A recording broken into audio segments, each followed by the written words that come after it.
Fellow South Africans, I have a serious question to ask. Maybe it's me, but I feel belittled. I feel unheard. I feel ignored. I feel like I'm a nuisance as a South African to the Minister of Home Affairs, Dr. Leon Schreiber, because there are some things that the minister owes the people of South Africa in response to some discoveries or uncovering, especially on the international stage. If you remember very well, about 2 months ago now, a family from Nigeria that I think came to South Africa at some point, they acquired South African travel documents and then they went to Ireland. And in Ireland, of course, she enrolled her children in the schools and they were rising up in the ranks in sports. I guess she was working as a volunteer, as she said, in some whatever, I think, organization. But she was also seeking for residency of Ireland using our travel documents. So now the Gardaí, which is the Irish police, they started to clean the country of people that are not supposed to be in Ireland. That also included people that are criminals or were accused or whatever it is that they done to them. And we saw a young man from Zimbabwe, a God sent, love more something Dube, who was forcing himself on Irish women, and he was deported to South Africa.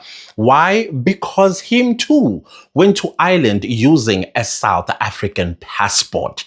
They were brought to South Africa around the 28th of February 2026.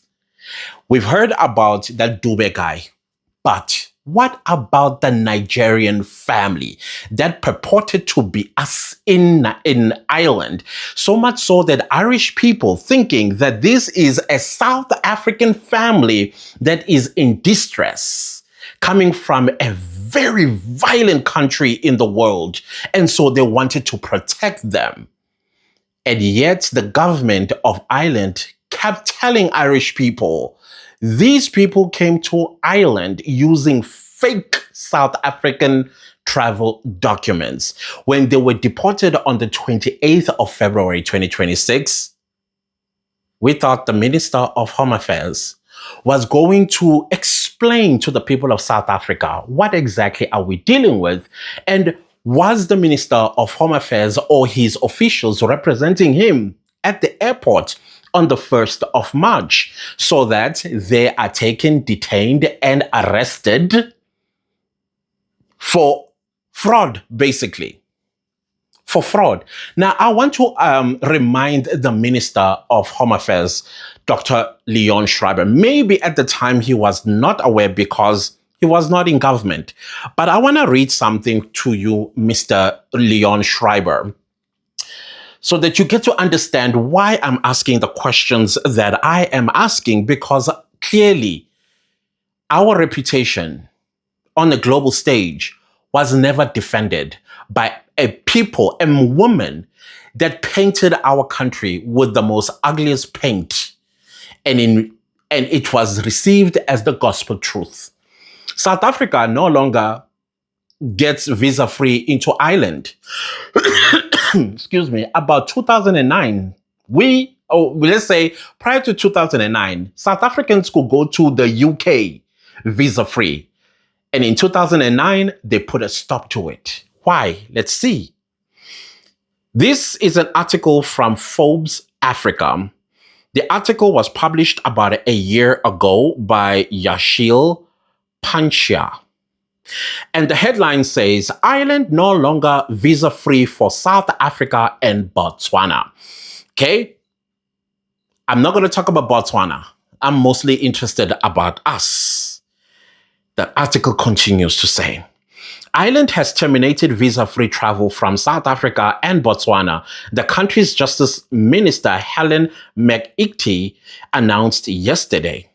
The application of the new requirements removes Ireland as one of the last visa-free travel destinations for South African citizens in Europe. This move comes despite the strong shared history of Ireland and South Africa, as well as the increasing annual trade between the two countries. The new requirements are introduced to bring Ireland into closer alignment with the Schengen area and with the UK to ensure immigration controls are effective, said Irish ambassador to South Africa. So basically, the ambassador to South Africa had to say, guys, it's don't worry. The Irish government now wants to enter the Schengen thing. And so it's got nothing to, it's okay. Don't worry. Don't look at Ireland in a bad light for canceling visa free for us. I felt a little patronized by that. I really did. But we move. Okay, where are we now? The decision made just 3 years after visa requirements for South Africans were abolished post-COVID is driven by a reported surge in asylum applications from travelers using South African passport minister, including individuals here, the countries that have been using our passport in great numbers to Ireland seeking asylum. And what South African flies to another country and asks for asylum? With the most progressive constitution in the world, they say. From Zimbabwe and the Democratic Republic of Congo, Nigeria. Why would Nigeria not be part of the list? This year alone, Ireland reportedly received 198 asylum applications from South African passport holders, highlighting concerns over misuse of visa-free privileges. They say we South African citizens go to Ireland to abuse their visa-free provision by going to seek asylum. I want to cry. And there was a Nigerian whom many people love, Dylan. I forget what he was chastising South Africans so politely. And he said, South Africans, you know why many Africans want to be South Africans? Because you South Africans are not using the privileges that you have. And he mentioned our passport. Our passport can get into over 100 countries visa-free. That includes Singapore, Thailand, Brazil, and Argentina. Yeah. And also in the Caribbean and some Asian countries, I think Malaysia as well. Yeah, visa-free. But we are not traveling. We are not using this privilege. Instead, in as much as, South Africa may have everything, no need to travel, but he's a bit disappointed that we are not taking advantage of our privilege, which I totally agreed with him. And now, who are these 198 going to Ireland and applying for asylum using South African passport?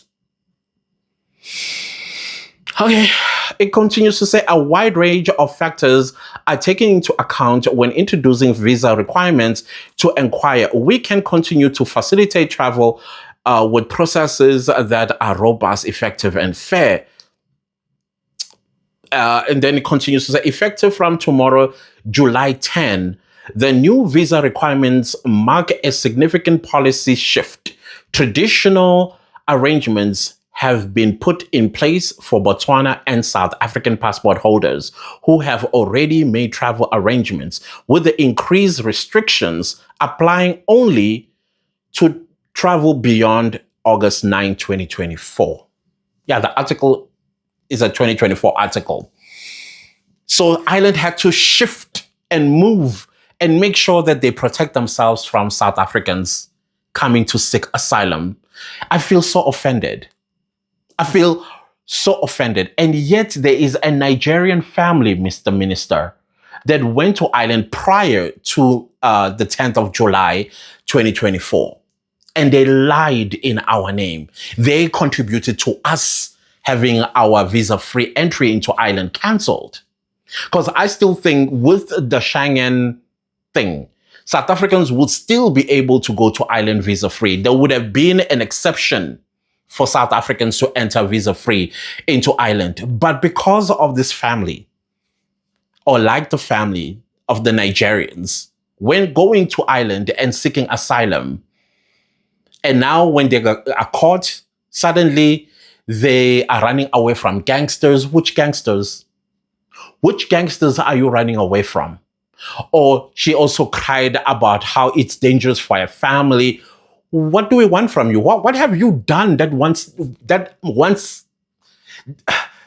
forces us to want you in South Africa? Because she drew a very, very damning picture about South Africa. Yes, South Africa is a crime-ridden country. We never ran away from that fact. But to accuse us falsely after you stole or you falsely put together travel documents in our name, and then on top of that, you still spit, I almost said some words, but hey, on the 28th of February, they were deported back to South Africa. Did the Minister of Home Affairs awaited for them at OR Tambo International Airport on the 1st of March? And what are the feedback? Because from what I understand, 63 of them, who are they? Where are they from? Are they all South Africans, or some of them are South Africans? The criminals. Who are those criminals, including this family? I don't blame the kids. It's the mother that is the crook here. Where are they? Are they deported back to Nigeria? Are they in jail? Or are they roaming the streets of South Africa as if nothing happened? And I know the minister is ignoring us because he knew we are going to forget about this. I mean, typical South Africans. Just keep quiet for a few days and they'll forget it. There'll be something new and go in your merry way into South Africa. Where are they? And I think every South African must ask this question, because there's no way somebody will paint us in such a bad light and then still be allowed to roam our streets. The same country that she tried to paint on the international stage as most dangerous to her family, getting the people of Irish apprehensive and defending her and her children. So that is why I feel a little ignored. I feel like I'm a nuisance. You think this is the only case that I feel ignored? No, I have them. I've listed them in this napkin right here. The second one, the Nigerian man, the recent event. There was a Nigerian man by the name of Habanero, Stepanero, Necarnero, something Nero, who claimed to own RDP houses in South Africa. And this particular day, when he made a video, he was going to collect rent from South Africans. And he even said, oh, you guys are so rude in South Africa. I'm going to evict the South Africans in my RDP houses. He came out and he made apologies, said, oh, it was banter, making a fool of us, typical Nigerian. But that sparked a lot of anger from South Africans, very agitated. But here's the thing, though. We heard that this Habanero, Stepanero, Necanero, whatever Nero he is, he came to South Africa 10 years ago on a student visa. What student that is still studying 10 years later? How many PhDs does he want? And secondly, we understand that he's married to a South African. How did that happen, Minister? You are quiet on that. We thought you would have gotten up. Yes, this goes to two departments of government, Home Affairs and Housing. Housing in Gauteng tried to come up with some explanation that I did not understand, which also felt like gaslighting. I think we were gaslit by the MEC for Housing in Gauteng. Totally. And I feel what she had said was something that should have been said to South Africans a long time ago as a form of education, because most of these RTP houses that you gave were our parents, and our parents were not educated around the 1990s when they registered for those houses. So you should have educated the next generation and the next generation about the RDP houses. Maybe have an ad on the television or a billboard or something so that people knew that I'm not allowed to sell an RDP house after 8 years of getting the title deed. And we know that most of these RDP houses do not have title deeds. So how did they sell the house without a title deed or rent it out without a title deed? So where is this man? This habanero, stepanero, ndajanero, whatever nero he is. Where is he? Because I would assume he should be behind bars. And while he's behind bars, you are investigating the area that he was at, how many people actually are renting to him.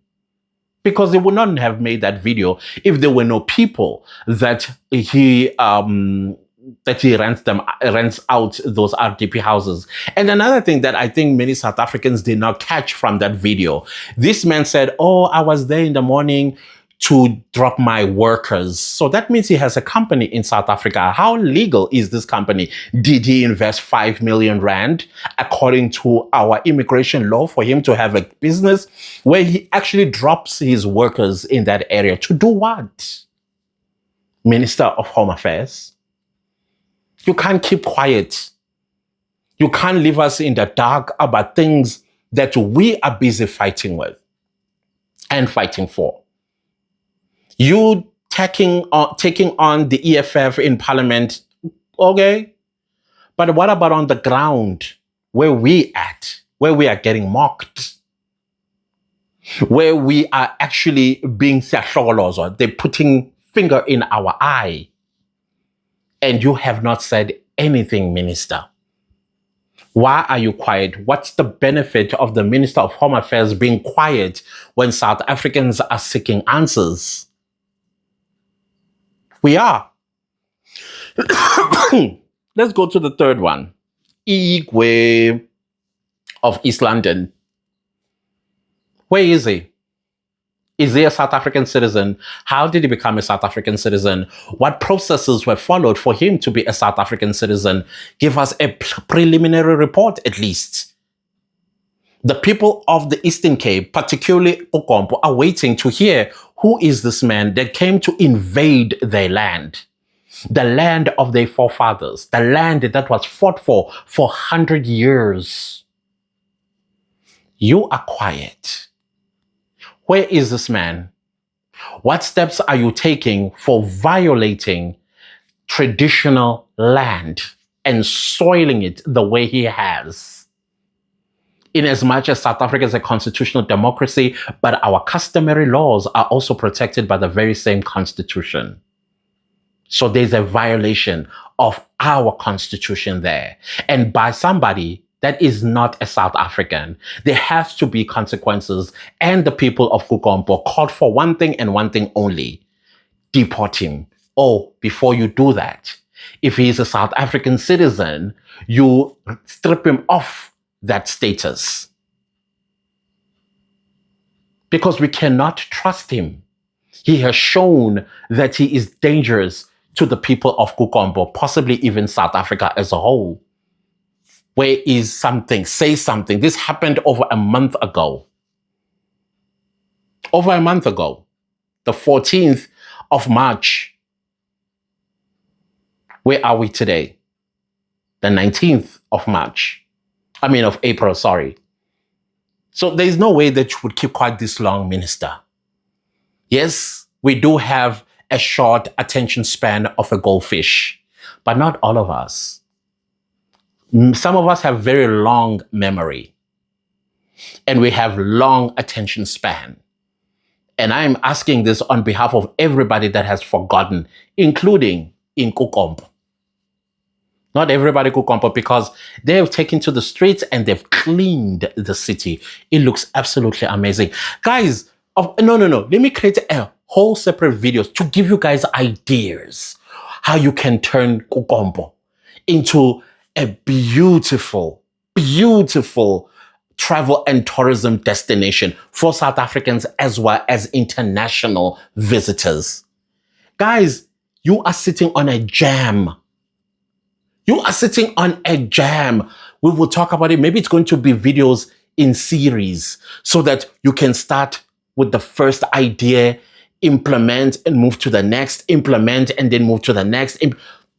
I love what I see in Kukompo, but okay, I digress. I'm getting excited now. Okay, let's calm down. And then let's go to the fourth one, minister. Now, on social media, but this one, I feel like it's both for the Minister of Home Affairs as well as the Minister of Communications. We are getting disrespected on our social media spectrum. Yes, on our social media spectrum by Nigerians that are living in South Africa, calling us all sorts of names.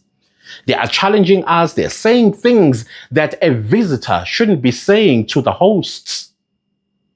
But both the Minister of Home Affairs as well as Communication are quiet. Okay, great. We loved what you did at OR Tambo International with that Yemi guy.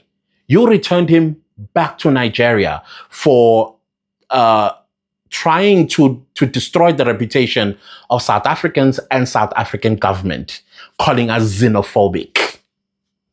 You said back home, because it would not have made sense to accept somebody that feels the way that they do about South Africa. But that's not enough, sir. On a daily basis, South Africans are getting tormented. Freedom of expression comes so far, but it comes with responsibility. And this is something that I don't think that these Nigerians actually understand. They think freedom of expression is absolute. It's got no consequences. Section 36 of the Constitution is a limitation clause, something that they need to learn by you taking action. You can trace these people. You have the resources to do that. You have the resources to do that. Find them and then you deport them back to Nigeria. That also sends a message to any other Nigerian that is inside South Africa to behave. They seem to think that we must accept all the rubbish they say about us. They distort our history. They are adding and subtracting from our history. They are trying to render us as if we do not exist on the African continent. And on top of that, Minister, they are violating Section 16.2 of the Constitution. Freedom of expression, subsection 2A. They're inciting violence. They are telling Black South Africans to unalive white people. That's what they're telling us. They say, we must unalive white people and chase them out of South Africa, those that survive, instead of us chasing them away. That's incitement, Minister. Both you ministers. And you are quiet about that. Your silence to them means empowerment to continue to be disrespectful and insightful for violence between Black South Africans and white South Africans. And the irony of this, some of the white people, they are using and enslaving the very same Africans that they accuse us of hating. I find that very ironic. So for the sake of Section 16, subsection 2, do something. You can find them. You can trace where they are. Hold them accountable. Remember during the unrest, you caught people that were inciting violence. I remember Jacob Zuma's daughter, Duduzile. Remember how you got her? So what's stopping you from doing the same thing to Nigerians that are insulting you as the government and us as the hosts of these people? Why aren't you doing that? Both of you. You are failing the people of South Africa. And I'm very interested to hear in your next speech, how are you dealing with that? The other thing that I have seen lately is deportations. I see them. Fine. I'm great. Trust me. I'm happy to see that. But I haven't seen Peace Airline filled up with Nigerians deported back to Nigeria. Why is that, Minister of Home Affairs? Because the more they are not filling up Air Peace back to Nigeria, the more they feel like they own South Africa. And I'm telling you, Minister, right now, things are bubbling under. And it will be your fault that you did not take action.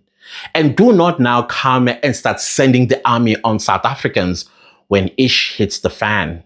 And I'm telling you, Minister, it feels like calm before a storm right now. Because you are not taking South Africans into your confidence. You need to do that timelessly. Address us at least once a week. Let us know what is happening. Let us know of cases that are coming up and others that are developing. Minister, you are having a cross on your shoulders, immigration, and South Africans are not going to relent. That's for sure. And I would like to know something as a last point, if I'm not mistaken. Yeah, it's the second last point. Minister of Home Affairs, which law that allows or permits illegal foreigners to march against South Africans? And the march is called Stop Xenophobia in South Africa. Which law allows that? The operative word here is illegal. Then foreigners. Which law is that, Minister? Please address us on that. I would very much like that.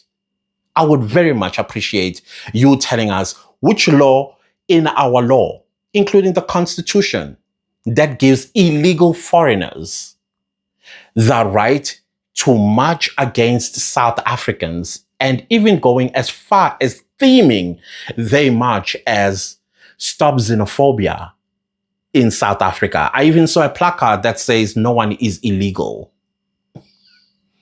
Are we a sovereignty or not? What happened? Please address us on that. Please do.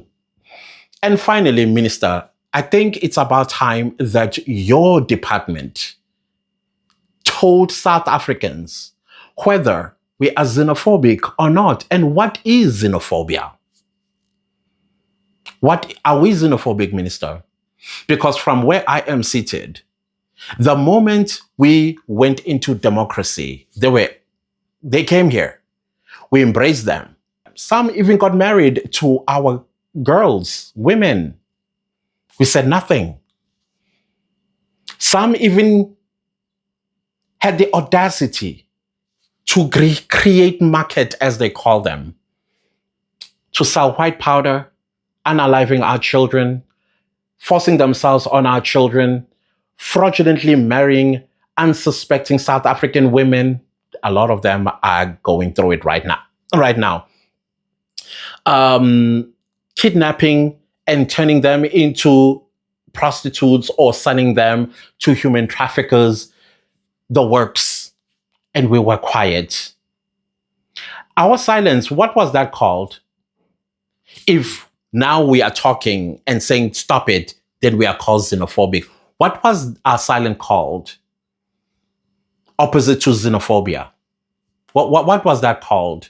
So I would like to know from the Minister of Home Affairs, let the world know that we are xenophobic, period, or we are not xenophobic. What is going on? Tell the world what is exactly going on in South Africa. This is enough. We've had enough. But please, can you address us on that Nigerian family that was deported from Ireland, purporting to be South Africans? Please address us about that God more, love more, send more, God send whatever, Dube. Please address us on him. Please address us on all those 63 people that were deported from Ireland. Who are they? How many are South Africans? And did you interview them as to why did you go seek asylum in Ireland? We want to know about the Igwe. What consequences is he suffering? South Africans said, if he is a South African, revoke his citizenship and deport him. ban him from coming to South Africa ever again.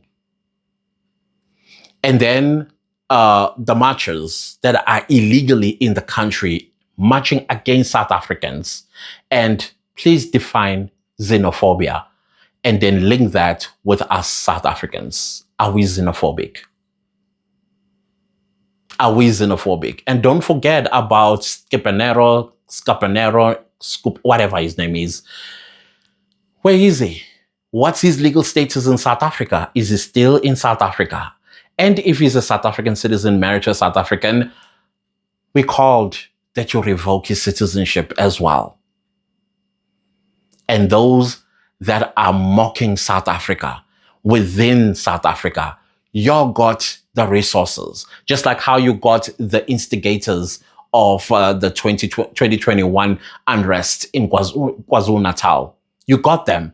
So get those that are doing the same thing, because they are dangerous. They are bapeshudweshu.